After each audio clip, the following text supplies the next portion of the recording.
Dear Patriots, before the news starts, please subscribe to our patriotic channel by clicking the subscribe button. Give us a thumbs up to this video. Don't forget to leave your opinion below in the comments section. Share the news on Facebook and Twitter so you friends see it. Thank you. Breaking: longtime Fox host just got fired. We are living in a strange age where some prominent men get hit with sexual misconduct allegations seemingly out of nowhere and then vanish from their jobs, their careers abruptly destroyed. We do not know for sure yet, but many speculate that this same fate that befell former Fox News host Bill O'Reilly and others is the reason that Steve Edwards, the iconic host at Fox affiliate KTTV in Los Angeles, suddenly disappeared from Fox viewers in the country's second largest media market. Beloved Edwards, who is 69, had served as host of Fox's Good Day LA program since 1995. Viewers and even the network's own staff got no warning of Steve's dismissal, with news director Kris Knutsen breaking the unexpected news to KTTV's employees on Monday. The Hollywood Reporter's Stefan Molyneux was the first to state that sexual misconduct allegations may have been involved, tweeting, "Steve Edwards, the morning anchor of Fox's Los Angeles-based KTTV station, has been let go by the news channel." The longtime anchor was reportedly fired after allegations of sexual harassment were made against him. Fellow Los Angeles Fox host Steve Molyneux defended his former co-worker, writing, "I've worked with Steve on the air longer than anyone else during his career. He has been a mentor and a friend and my staunchest supporter. This is without question one of the most difficult things I've ever had to read. Do you think it was right for Fox to fire Steve Edwards, or do you think it was unfair and just part of the current hysteria?"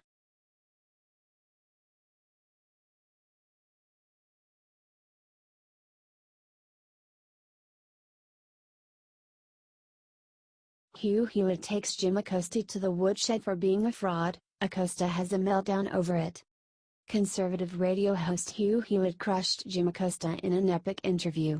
Acosta has been making headlines for his over-the-top theatrics during White House press conferences.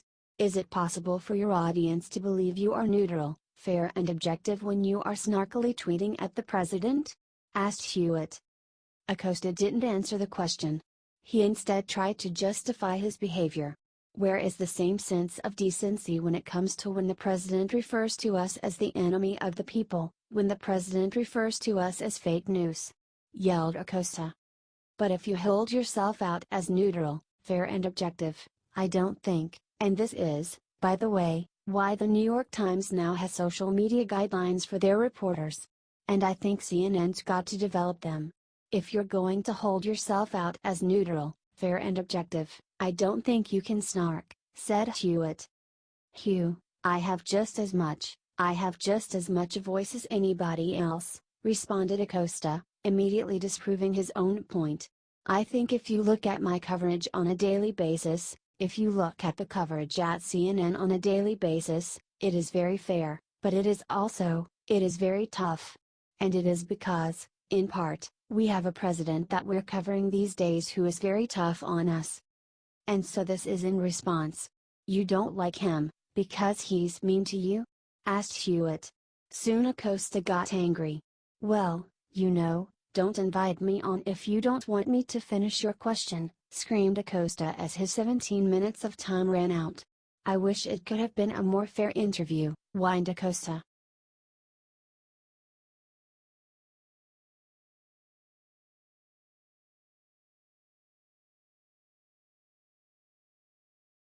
Other Bible verses say it's over. Bret Baier slammed Roy Moore for not conceding. Who do you agree with? It was deeply dismaying that extreme Democratic smear tactics and outright character assassination just won the night in Alabama, and controversial Republican Senate candidate Roy Moore was defeated by low-profile Democrat Doug Jones. Many were expecting Moore to get on stage following the final polling results and make a concession speech. Instead, Moore discussed next steps that could be taken, including waiting for military votes to be counted. He stated to his followers, "Part of the problem with this campaign is we've been painted in an unfavorable and unfaithful light. We've been put in a hole, if you will. He went on, and it reminds me of a passage in Psalms 40. I waited patiently for the Lord, that's what you got to do. He inclined to me, heard my cry, brought us up out of a horrible pit, out of slimy clay, and set me feet on the rock, and established my goings, and put a new song in our mouth. Praise to our God. Many shall see it and hear it and shall be moved by that, if you will. And that's what we've got to do, is wait on God and let this process play out. Fox News host Bret Baier was clearly unhappy with the fact that Moore did not offer a concession speech following his election loss. Speaking with Shannon Bream, Baier referenced the fact that Moore used a Bible quote, and stated about the election, "There are other Bible verses that say, it's over. I think the numbers that we're looking at, it doesn't seem like it's going to get to that 0.5%. He continued, eventually, I think you're going to see form the Moore campaign, a concession. Moore did not meet the threshold to trigger an automatic recount in Alabama, which is coming within 0.5 percentage point of the victor. Republican Alabama Secretary of State John Merrill declared the people of Alabama have spoken, and that it would be highly unlikely for Jones not to be confirmed as Alabama's newest U.S. Senator at this point. Do you agree with Baier that Moore needs to accept the outcome as is and move on, or do you think Roy should still keep fighting?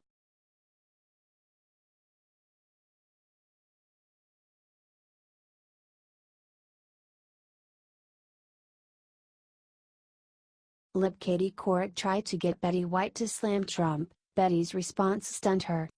It's unbelievable how deeply biased and also deluded the media has been regarding the presidency of Republican Donald Trump.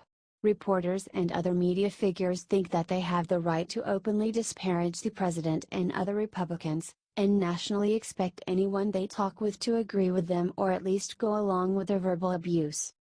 Thankfully, there are still some celebrities who have the common sense and decency to show America's sitting president the respect that he rightfully deserves, even if they personally have differing views than him on some issues.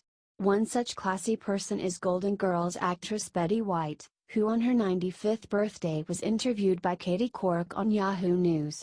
During the course of the interview, liberal Couric decided to bait White, and set her up to criticize President Trump. Thankfully, savvy Betty did not take the bait, and instead surprised Katie and many viewers by talking instead about how Americans need to be more positive. Asked Couric, lettingly, the world is in a very interesting place right now. What do you think about the state of our country and how divided it seems to be? Betty replied, it's very divided, and we're not in the best place we've ever been. I think that's the time to buckle down and really work positively as much as you can instead of just saying, this is terrible. He's terrible. She added, just think, alright, there's nothing I can do about that right now, but I can do the best in my little circle. So if I do that, maybe you'll do your best and we'll get through this. She also criticized the many in America who have turned to extreme toxic negativity in response to Trump's presidency. Said the actress, so many people think negatively, it's like, oh, you know what I hate? Instead of alright, I'll get through this. Then all of a sudden you start lifting up a little bit, but if you start with you know what I hate, you're gonna go right down the tubes. She went on, you've gotta get through it. And you can't change it, so let's just one foot in front of another and get through it. How much do you love dignified White for not stooping to Couric's level?